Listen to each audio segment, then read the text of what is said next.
Hello दोस्तों, कैसे हैं आप लोग। चलिए, तो हम लोग का सीपीसी में कहाँ तक हो गया था। हम लोग का 93 तक हो गया था। ठीक है, समझ में आ रहा है कि नहीं। आना चाहिए समझ में। समझ में नहीं आ रहा है तो कुछ ना कुछ दिक्कत है, या आपके समझने में या मेरे पढ़ाने में, समझे कि नहीं। बता दिया करो यार, कमेंट कमेंट करके यार। एक दो दिन से कमेंट कमेंट नहीं आ रहा है। हाँ?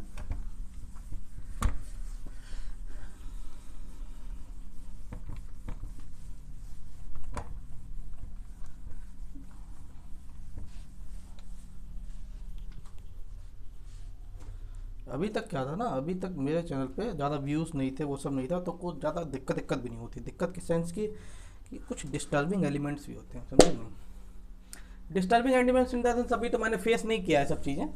लोग कहते हैं कि पब्लिक प्लेटफॉर्म पे फेस करनी पड़ती हैं। जैसे कि कुछ लेक्चर्स होते हैं कि भाई वो कुछ लेक्चर्स में मेरे अजान अजान की आवाज़ आई थी। ठीक है, तो भाई अब भारत में पैदा हुए हो तो ये कोई नई बात तो है नहीं तुम्हारे लिए। अब वो कमेंट कर रहे हैं उल्टे सीधे कि वो सारे कंसंट्रेशन की ऐसी तैसी करते हैं। तो कंसंट्रेशन अगर तुम्हारे अंदर होता तो तुम कहीं और नहीं पढ़ लेते हैं। कॉलेज में भी तो पढ़ाया गया था। फालतू के कमेंट कमेंट मत करना। नहीं, कंट्रोवर्शियल कमेंट कतई अलाउड नहीं होंगे। खैर, हमें तो ऑप्शन है, हम तो उड़ा देते हैं वो ऐसे कमेंट अगर कोई होता है, और साथ में उसे ब्लॉक भी मार देते हैं कि वो आगे से कमेंट ना कर पाए। चलो, कहाँ तक हो गया तुम लोगों ने। सेक्शन 93 कितना पढ़ लिया है अब ये बताओ तुम पहले। मार्कर कहाँ है, कितना पढ़ चुके हैं अभी तक सीपीसी में हम लोग। चलो देखो, हम लोग सेक्शंस में कहाँ से, सेक्शन 1 से लेकर, बड़ा हल्का चल रहा है, सेक्शन 1 से लेके 93 तक हो चुका है। ठीक है, सेक्शंस में हैं। ऑर्डर्स में कौन कौन से ऑर्डर हो गए हम लोगों ने। ऑर्डर्स में 1 से लेके 9 तक हो गया था। और उसके अलावा थोड़ा 26 हो चुका है। ठीक है, उसके अलावा 26 हुआ था। 26 में क्या था, कमीशन है। 27 हुआ है।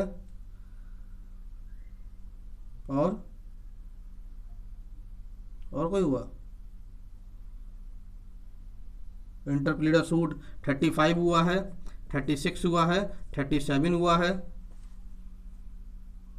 इतना हम लोग अभी तक पढ़ चुके हैं। ठीक है, वीडियो को पॉज करके एक बार रिवाइज कर दीजिए पूरा सारा, समझे कि नहीं, कि आपने क्या क्या हमसे मतलब वीडियोस देख देख के, और आपने किस किस किस के नोट्स बनाए हैं। अगर आपने नोट्स नहीं बनाए तो वीडियो देखना बेकार है। ठीक है, तो जाओ इंस्टाग्राम पे रील्स देखो जाके, हमें देख के क्या करोगे, समझे कि नहीं। क्योंकि नोट्स ही तो देखने हैं बाद में। हम तो लेक्चर देके चले जाएंगे, आपके पास क्या रह जाएगा, आपके पास रह जाएंगे नोट्स आपके। अगर बेरक बेरक तो होगा ही, नोट्स बनावा करो। ठीक है, जो भी कुछ मैं पढ़ा रहा हूँ वो राइट डाउन किया करो। ठीक, क्योंकि बाद में जो है वही चीज़ आपको याद आएगी कि आपने क्या लिखा था। ठीक है, ऐसे स्टार्टिंग में तो ये लगता है कि ये तो सब मेरे दिमाग में है ही। 15 दिन बाद कुछ यार कुछ समझ में ही नहीं आया था, पता नहीं क्या पढ़ाया था। लिखा करो। ठीक है, तो 10 मिनट के लिए वीडियो पॉज करके जितना भी मैंने पढ़ाया है वो सब रिवाइज कर लो। ठीक, उसके बाद से आगे चालू करना। चलिए, दिख तो सब साफ रहा। तो आगे क्या है, सप्लीमेंट्री प्रोसीडिंग पार्ट 4।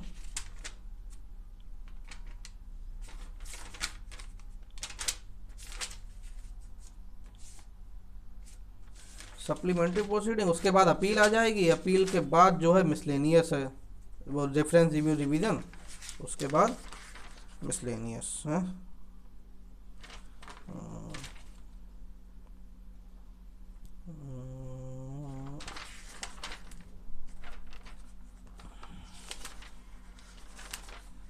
ऐसा करो, ऑर्डर पढ़ते हैं, समझे कि नहीं। सप्लीमेंट्री प्रोसीडिंग जो है वो तो जब टेम्परेरी इंजंक्शन या ये सब पढ़ाएंगे तो उसमें वो उसी के साथ साथ कवर हो जाएगा। ठीक है, कवर क्या मतलब, उसी के साथ साथ पढ़ा देंगे। अभी ये खाली ये पढ़ाने से कोई मतलब नहीं बनता 94 95। ठीक है, तो इसलिए आप ऑर्डर पे आओ। ऑर्डर में क्या रह गया देखो, हम लोग का ऑर्डर जैसे 1 to 9 तो हम लोग पढ़ चुके हैं। है कि नहीं, 1 to 9 हम लोग कि कौन कौन पार्टीज टू द सूट कौन होता है, ठीक है, फ्रेम ऑफ सूट क्या होता है, इंस्टीट्यूशन ऑफ सूट्स क्या होता है, सारे ऑर्डर बता दो 1 से लेकर 9 तक, ठीक है, देख लेना। उसके बाद में तो क्या क्या हम लोग देख चुके हैं यार। अभी हम लोग पढ़ेंगे, क्या पढ़ेंगे, हम लोग पढ़ेंगे ऑर्डर 10 से लेके 20 तक, समझे कि नहीं। अभी का मतलब अब हम लोग ये पढ़ेंगे। अभी तक हम लोग क्या पढ़ चुके हैं, हम लोग सेक्शन 1 से लेके 93 तक पढ़ चुके हैं, ठीक है, और इसके साथ साथ कुछ ऑर्डर्स भी पढ़ चुके हैं, ठीक। ये एक पोर्शन हमारा हो चुका है, काफ़ी हद तक हम लोगों ने कवर कर दिया है सीपीसी, ठीक। क्या रह गया हम लोग का, अब एक पार्ट हम लोग ऑर्डर 10 से लेकर 20 जैसे ही कंप्लीट करेंगे, मतलब ऑर्डर्स वाला पार्ट जैसे ही खत्म करेंगे ना, उसके बाद सिर्फ एक चीज़ रह जाएगी, अपील और मिसलेनियस, ठीक है। अब हम लोग को क्या करना है, क्योंकि यहाँ पर हम लोग अपील पे पहुँच चुके हैं, ठीक है, 2 ही सेक्शन रह गए, वो उसके साथ हो जाएगा, कोई इशू नहीं है।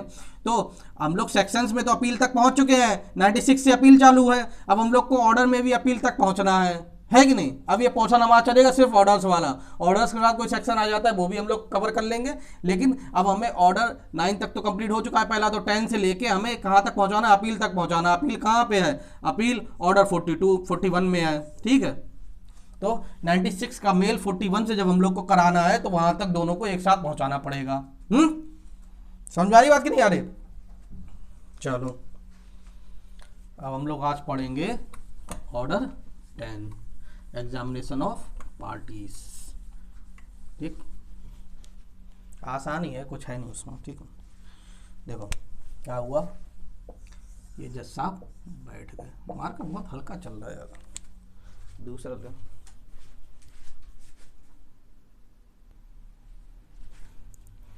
चलिए, तो ये जज साहब जो है, दिख रहे हैं कि नहीं दिख रहे, तो फिर से बना देते हैं। जज साहब जो है अपनी कुर्सी पे बैठ गए हैं, ठीक है। जज साहब यार तुम यार केस ऐसे जल्दी निपटाया करो, है इतनी पेंडिंग केसेस चल रहे हैं, आप मैच खेलने में लगे हुए हैं, जल्दी जल्दी निपटाया करो यार। इलाहाबाद हाई कोर्ट में 1 महीने की पेंडिंग चल रही है, आज बेल के लिए डालो, महीने भर बाद आता है नंबर, है, जल्दी जल्दी निपटाओ। जज साहब बैठ गए हैं, ठीक है, दोनों पार्टीज पहुंच गई हैं। कैसे पहुंची, सबसे पहले हम लोग ये सब पढ़ चुके हैं, ये कौन है, ये पार्टीज टू द सूट है कि नहीं, पार्टीज टू द सूट।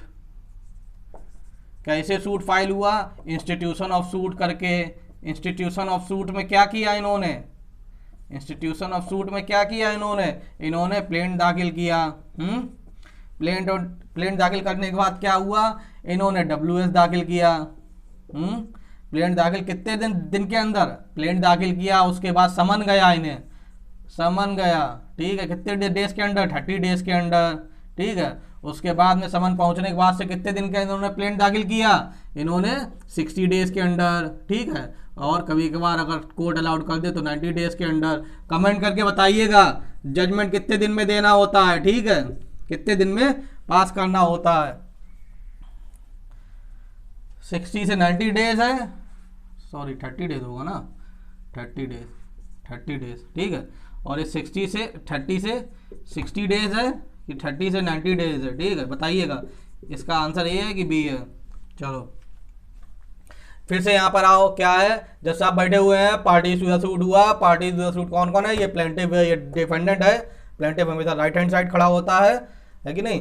अब इन्होंने प्लेंट दाखिल किया, प्लेंट दाखिल करने के बाद क्या हुआ, समन गया, समन 30 डेज के अंदर। फिर इन्होंने WS दाखिल किया, कितने दिन के अंदर, 30 से 90 डेज के अंदर, है, यही तो है ना।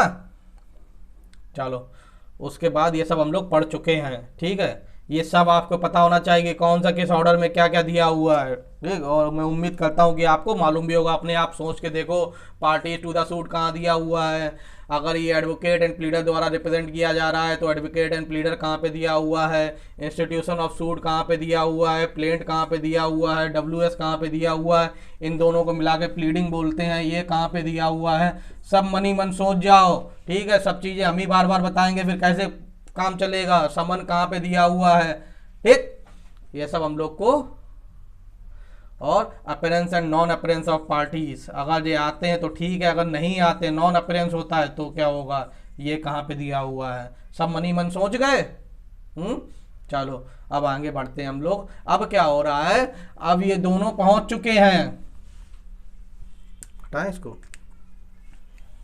बाकी सब चीजें भूल जाओ, क्या हुआ सब चीजें भूल जाओ कि क्या क्या पहले हुआ।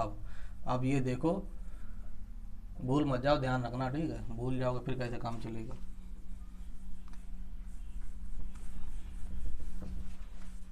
अब ये दोनों जो है आ चुके हैं कोर्ट में, ठीक है, दोनों कोर्ट में दोनों पार्टीज पहुंच चुकी हैं।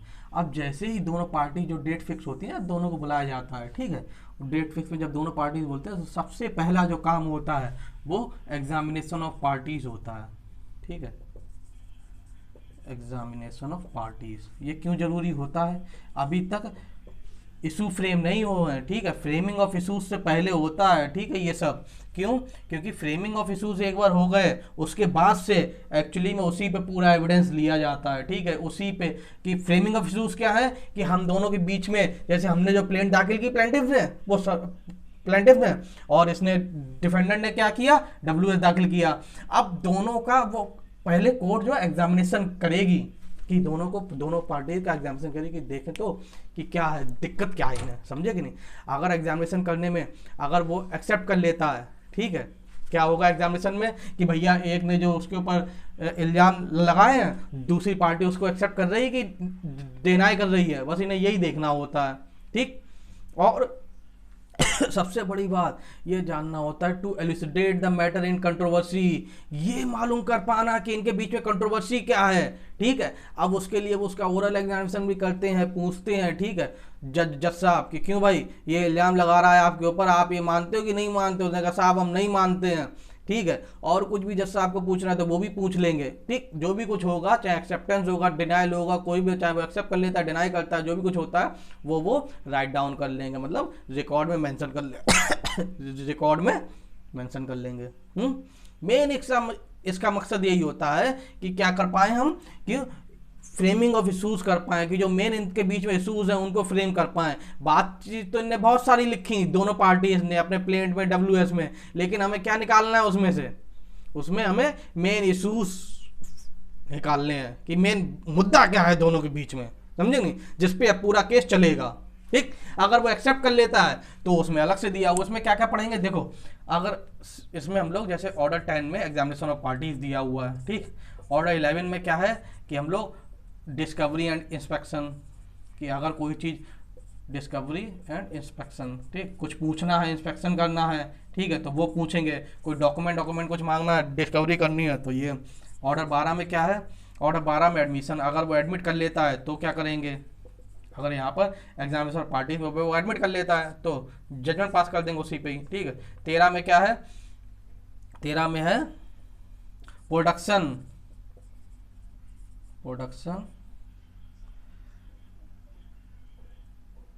Production impounding and return of document, impounding and return of document. एक मिनट रुको, अभी बताता हूँ। देखो ये सब हम लोग को इसी का ही पार्ट है, ठीक है, इसके पास जो इंटरनल ट्रायल चलता है ना, उसका ये सब पार्ट है। सबसे पहले एग्जामिनेशन ऑफ पार्टीज हुआ, उसी में फिर हम डिस्कवरी एंड इंस्पेक्शन करेंगे कि अगर हमें कोई डॉक्यूमेंट मांगना है, ठीक है, और या कोई एक पार्टी कोर्ट से कहते हैं कि माय लॉर्ड आप इनसे ये चीज़ मालूम करो कि ये डॉक्यूमेंट इनके पास है, ये दे दें, ठीक है, या इनसे आप ये क्वेश्चन के आंसर मांग लो, ठीक। और अगर यहाँ पर एग्जामिनेशन ऑफ पार्टीज में अगर वो एडमिट कर लेता है तो फिर वो एडमिशन के बेसिस पे क्या होगा, ऑर्डर 12 बताता है। ऑर्डर 13 ये बोलता है कि भैया कोई भी डॉक्यूमेंट जो है उसको अगर कोर्ट को जरूर ऐसा लगता है कि इस केस में इंपॉर्टेंट है, ठीक है, तो वो क्या करेगा, उसको कहेगा कि भाई प्रोड्यूस करो, ठीक है। और अगर कोर्ट को ऐसा लगा कि ये अपने पास ही रखना चाहिए तो वो अपने पास रख लेगा, नहीं तो उसे वापस कर देगा देख के, ठीक। ऑर्डर 14 इंपॉर्टेंट आता है कि भैया framing of issues, settlement of issue heading है, ठीक है, यहां पर आके सेटलमेंट ऑफ इशू होता है। अगर कोर्ट को ये सब ऊपर करने के बाद ये सब ऐसा लगा कि हाँ भाई कि केस है और इशू फ्रेम कर दो अब, तो सेटलमेंट ऑफ इशू ऑर्डर 14 में दिया हुआ है, ठीक है। ऑर्डर 15 में क्या होता है, ऑर्डर 15 में हाँ disposal of the case in the first hearing, ठीक है, disposal of the case in first hearing. अब क्या हुआ, अगर यहीं पर एग्जामिनेशन ऑफ पार्टीज में ही एडमिट कर लिया तो एडमिशन हो गया। अगर कोर्ट को ऐसा लगता है डिस्पोजल ऑफ द केस हो सकता है तो वो इसी दिन फर्स्ट हियरिंग तो इसी दिन हुई ना जब एग्जामिनेशन ऑफ पार्टीज हुआ, तभी तो दोनों लोग जज साहब के सामने पहुंचे, है कि नहीं। तो फर्स्ट हियरिंग जैसे ही अगर कोर्ट को ऐसा लगता है कि फर्स्ट हियरिंग में ही डिस्पोज ऑफ किया जा सकता है, मान लो कोई छोटा मोटा केस था, है कि नहीं, तो ठीक है डिस्पोज कर दो उसी दिन। ऑर्डर 16 में क्या है, ऑर्डर 16 में है summon to witnesses, summon to parties कहां पर है, कमेंट करके बताना, ठीक है। ऑर्डर 17 में है एडजर्नमेंट, अगर एडजर्नमेंट लेने पड़े तो हम कितने ले सकते हैं, ठीक है, इसमें 3 टाइम्स है, मैक्सिमम 3 टाइम्स आप एडजर्नमेंट ले सकते हैं। कि मान लो कोई बात हो गई, कोई अनहोनी हो गई, वकील साहब की डेथ हो गई या पार्टीज की डेथ में क्या ठीक है, अगर कोई जेन्युइन रीज़न है तो उसमें एडजर्नमेंट कब कब मिल सकता है, ठीक है। एडजर्नमेंट का मतलब नेक्स्ट डेट। ऑर्डर 18 में क्या है, एफिडेविट है, क्या है ऑर्डर 18 में यार, क्या ये माटा साहब आप ही को ऑर्डर याद नहीं यार, क्या करें, माटा साहब को रिवाइज करना पड़ी है सब। 19 में एफिडेविट ही तो है भाई, 18 में क्या है,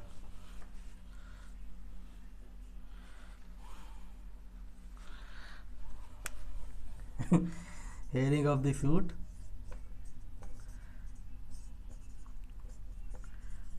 एग्जामिनेशन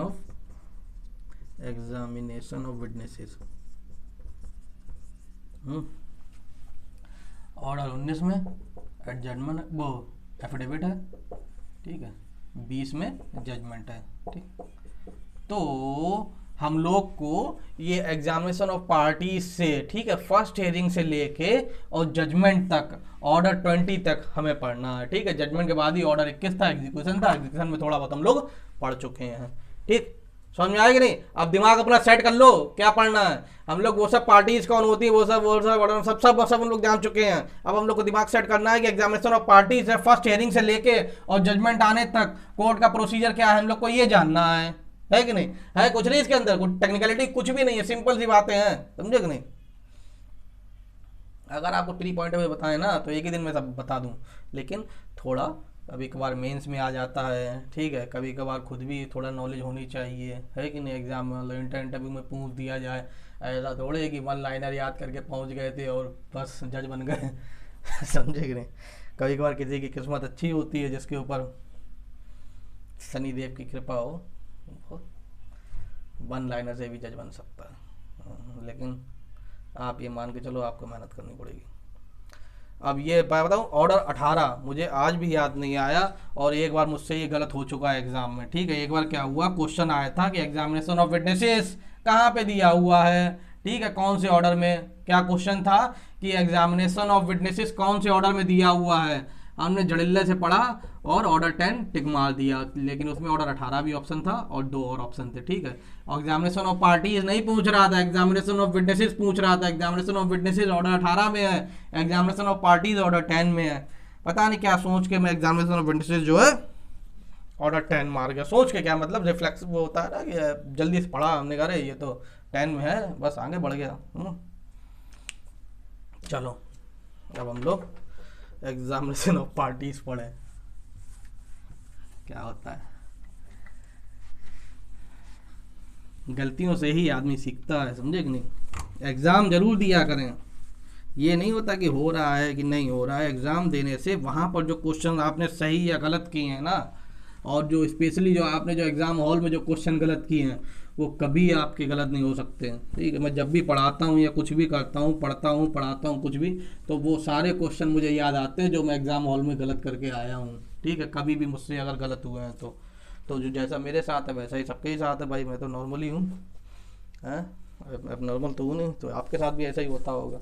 अगर कोई एग्ज़ाम हॉल में कोई भी क्वेश्चन गलत होता है, वो ऐसे मतलब गलत होने के बाद आपने दोबारा घर पे आके पेपर जरूर चेक किया हो, ठीक है।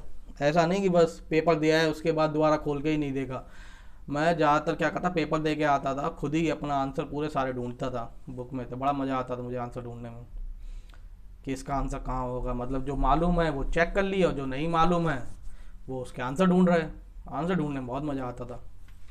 उससे बहुत सारी चीज़ें और भी देखने को मिलती थी भाई, कि अरे यार यहाँ से भी क्वेश्चन पूछ दिया, ऐसे भी बना दिया, ये भी कर दिया, वो भी कर दिया। ठीक, चलो इस पे आओ। इसमें क्या है, ऑर्डर 10 में 10 मिनट का लेक्चर नहीं था, ये फालतू लंबा हो गया। ऑर्डर 10 में रूल 1 है, ठीक है, 2 है यार, 1 के बाद 1A भी है, ठीक है, 1A भी है, B भी है, C भी है, लेकिन उससे कोई मतलब नहीं बनता हमें, ठीक है, उसको साइड में रखो अभी। चलो बेरक निकालो, ऐसे ही सब मौखिक सब पढ़ा देंगे, फिर कैसे काम चलेगा। Examination of parties by the court, कौन एग्जामिन करता है, कोर्ट एग्जामिन करती है। इस पे कौन एग्जामिन करता है, कोर्ट। कोर्ट का मतलब जज साहब। Ascertainment whether allegation in pleading are admitted और डिनाइड, क्या करना है उन्हें भैया कि जो एलिगेशन है जो प्लीडिंग में, प्लीडिंग का मतलब बताओ भाई, प्लीडिंग का मतलब क्या होता है। प्लीडिंग का मतलब होता है दोनों चीज़ें। कमेंट आपको करके बताना है कि कहाँ पे ये बात दी हुई है। प्लेंट बहुत ही छोटी चीज़ है यार ये तो। प्लीडिंग का मतलब दोनों चीज़ें हो जाती हैं कि जो एलिगेशन जो प्लेंट में लगाए गए और WS में जो लगाए गए उसको एजरटेन करना कि यह क्या है, ये वो एक्सेप्ट कर रहा है कि डिनाई कर रहा है, ठीक है, एडमिट कर रहा है कि डिनाई कर रहा है। Eight the first hearing of the suit, ठीक है, जैसे ही दोनों लोग पहुंचेंगे ना, जैसे ही फर्स्ट हियरिंग होगी उसी में ही the court shall ascertain from each party और his pleader whether he admit और deny such allegation of fact as are made in the plaint और WS of the opposite party and as are not expressly or necessarily implication admitted or denied by the party against whom they are made. The court shall record such admission and denial. ठीक है, क्या करेगी court, eight the first hearing में हिसाब से दोनों party से पूछेगी कि भाई आप एक्सेप्ट करते हो कि डिनाई करते हो, जैसा भी होता है, चाहे एक्सेप्ट करें चाहे डिनाई करें, वो रिकॉर्ड में अपने राइट डाउन कर लेंगे, समझे कि नहीं। चलो, और इसी में फर्स्ट हियरिंग में ही अगर ऐसा लगता है कोर्ट को, ठीक है, उसी में ऑर्डर 1 में ऐसा लगता है कि मान लो उसने डिनाई कर दिया, ठीक है, डिनाई कर दिया कि माय लॉर्ड हम नहीं मान रहे, सब गलत है, तो क्या है, तो डिनाइल लिख के और काम किया जाएगा। इसी में अगर कोई ऐसा डिस्प्यूट है, जैसे फैमिली डिस्प्यूट है, ठीक है, फैमिली डिस्प्यूट है या कॉन्ट्रेक्चुअल है, ठीक है, कोई केसेस था, कोई कॉन्ट्रेक्चुअल था कि भैया मेरा इतना नुकसान हुआ, ये कॉन्ट्रेक्चुअल समझ रहे हैं ना, तो उस केस में कोर्ट क्या करेगा, कोर्ट को ऐसा लगता है कि आउटसाइड द कोर्ट भी ये सॉल्व हो सकता है, तो उसे ADR के लिए, अल्टरनेटिव डिस्प्यूट रेजोल्यूशन के लिए भेज सकते हैं। ये हम लोग ADR पढ़ चुके हैं सेक्शन 89 के साथ, ठीक है, सेक्शन 89 के साथ रीड विद ऑर्डर 10 का 1A से 1C, ये हम लोग पढ़ चुके हैं, ठीक है, तो वो ADR के लिए भेज दिएगा। ADR में क्या होगा, 10 का 1A बोलता है कि भैया डेट फिक्स होगी, कहाँ 1A ये बोलता है कि भेज देगा, 1B ये बोलता है कि डेट फिक्स होगी और ये बता देंगे कि किस अथॉरिटी के पास आपको जाना है, 1C ये बोलता है कि अगर उस अथॉरिटी को लगता है कि ये ऐसे सॉल्व नहीं हो सकता तो फिर दोबारा उसी कोर्ट में वापस भेज दिया जाएगा, समझे कि नहीं। ठीक, ये हम लोग पढ़ चुके हैं पहले, ठीक है, ना लेक्चर देखा हो देख लेना। अब 10 का 2 क्या बोलता है, 2 ये बोलता है कि ये एग्जामिनेशन ऑफ पार्टीज क्यों किया जा रहा है, एग्जामिनेशन ऑफ पार्टीज का मेन मोटिव क्या है, तो इसमें देगा कि to elucidate the matter in controversy, ठीक है, कि भैया जो मैटर इन कंट्रोवर्सी है उसको निकालना, ठीक है, कि क्या है। अब इसमें क्या है, इसका मेन पर्पस क्या है, इसका मेन इस्तेमाल जो होता है फ्रेमिंग ऑफ इशूज़ में होता है, सेटलमेंट ऑफ इशू में होता है, कि जो इशू अब दोनों के बीच में क्या रह गए हैं, ठीक है, ये इसने बोला कि ऐसी बात है, इसने एक्सेप्ट किया, इसने बोला, इसने डिनाई किया, तो इसी बेसिस पे फ्रेमिंग ऑफ इशूज़ होंगे, है कि नहीं। कोई भी प्रॉब्लम हो कि भैया ये कह रहे हैं कि माय लॉर्ड हमें इनसे 5 लाख रुपए चाहिए, ये बोल रहे हैं कि माय लॉर्ड हमें 3 लाख रुपए देने हैं, ठीक है, बस यही बीच में इशू हो गया, है कि नहीं। इसी पे अब सारे एविडेंस लिए दिए जाएंगे, बाकी सब चीज़ें छोड़ दी जाएंगी। ऐसा थोड़े हर एक चीज़ पे थोड़े पहले कोर्ट ये अपने आप को स्पेसिफिक कर देती है कि किस पॉइंट ऑफ व्यू पे हमें लॉ या फैक्ट या लॉ के बारे में बात करनी है, किस पॉइंट पे हमें बात करनी है, उसी को हम सेटलमेंट ऑफ इशू करते हैं, उसी पे ही फ्रेमिंग ऑफ इशू भी उसी को बोलते हैं, सेटलमेंट ऑफ इशू उसी को बोलते हैं, मेन जो बीच में उन लोग के मुद्दा है वही उसको हम सेटलमेंट ऑफ इशू बोलते हैं, और उसी पे पूरा ट्रायल चलेगा, उसी पे पूरे एविडेंस लिए जाएंगे, उसी पे लॉ की बात की जाएगी, समझे नहीं। चलो देखो 2 क्या बोलता है भाई, क्या है 1A 1B 1C हम लोग पढ़ चुके हैं। ओरल एग्जामिनेशन ऑफ पार्टी और कंपेनियन ऑफ पार्टी, ठीक है, या तो पार्टीज क्या करेंगे या companion of parties. Companion of parties कौन हो जाएंगे कि भैया मान लो कि पार्टीज नहीं आई, उनके एडवोकेट आए हैं, है कि नहीं। At the first hearing of the suit, first hearing में क्या करना है, ठीक, the court shall with a view to elucidate the matter in controversy in the suit. Line कर लो, लाइन कर लो, बहुत इंपॉर्टेंट है, 50 बार ये क्वेश्चन आया है प्री में कि oral examination of parties court क्यों करती है, जज साहब ओरल एग्जामिनेशन ऑफ पार्टी क्यों करते हैं, to elucidating the matters in controversy in the suit, ठीक। Examine orally of such parties to the suit appearing in person of present in court as it deem fit. B बोलता है may orally examine any person able to answer any material question relating to the suit by whom any party appearing in person or present in the court or pleaded is accompanied, ठीक है। पहली बात तो कि जो parties हैं, ए में parties को ही वो एग्जामिन कर रहे हैं, बी में कोई भी ऐसा आदमी जिसे फैक्ट ऑफ द केस मालूम है, ठीक है, मान लो उनके एडवोकेट्स आ गए, कंपेनियन, समझे कि नहीं, तो उनसे तो कोर्ट प्रिज्यूम करके चलेगी इन्हें सारी जानकारी है कि नहीं।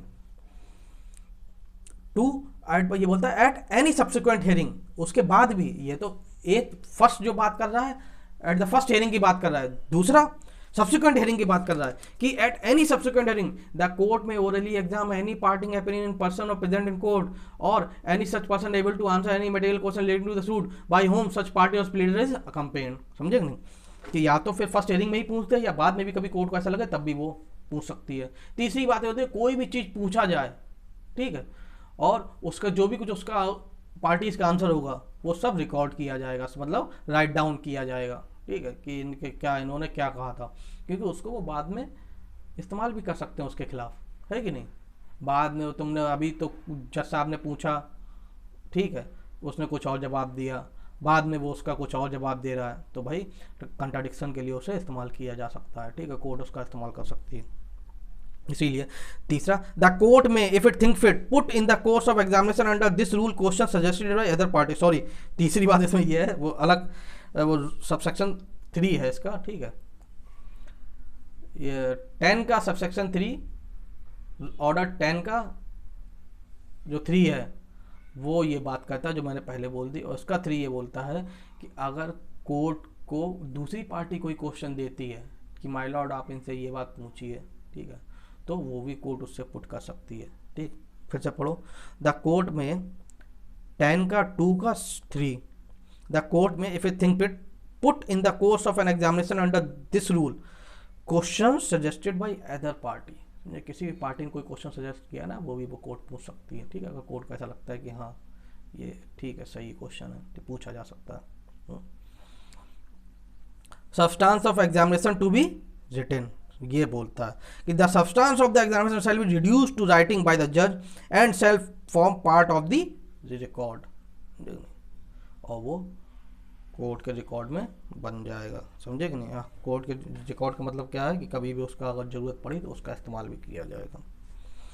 कॉन्सिक्वेंसेज ऑफ रिफ्यूजल और inability of pleader to answer, rule 4, ठीक है, ऑर्डर 10 का रूल 4 क्या बोलता है, ये बोलता है कि अगर कॉन्सिक्वेंसेज ऑफ रिफ्यूजल, कि आपने रिफ्यूज़ कर दिया, आंसर नहीं दिया, या इनएबिलिटी मतलब कि आपका साहब हमें पता ही ना है एडवोकेट साहब बोल रहे साहब हमें पता ही नहीं क्या है, तो फिर उस केस में क्या होगा, देख पढ़ो, where the pleader of any party who appear by a pleader और any such person penning a pleader is referred to in rule 2 refuses or unable to answer any material question relating to the suit which the court is opinion that the party whom he represents ought to answer is likely to be able to answer if interrogated in person, the court may postpone the hearing of the suit to a day not later than 7 days from the date of hearing and direct such person shall appear in person on such day, ठीक है। मान लो जैसे वही बात है कि वकील साहब से उन्होंने पूछा जज साहब ने कि भाई हाँ इसका आंसर बताओ क्या होगा,